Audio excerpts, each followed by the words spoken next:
In this video, I'll be showing you how to make strike-through text in WhatsApp. It's a very simple method, so if you find this video helpful, be sure to drop a like and subscribe. Now, you can do this on iPhone, Android, any phone you're using. So all I want to do is open up WhatsApp, just go to whichever chat you want. It could be a private chat or a group chat as well. Then for strike-through text, all you want to do is put a tilde. So I want to go to my numbers and stuff, and then I want to press the little special icon, and then I'm going to see the tilde right there, which is like this line, but it's like kind of wavy. And then I don't want to have a space in between the tilde and my text, so I can just, type something like strike through, and then I could do a space in the text itself, and then just do another tilde at the very end.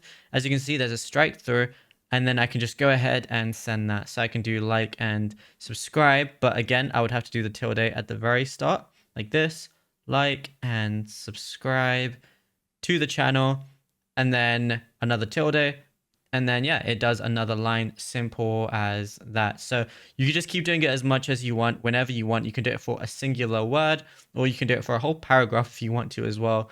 And then yeah, you'll be good to go. Now, if you found this video helpful, drop a like and subscribe.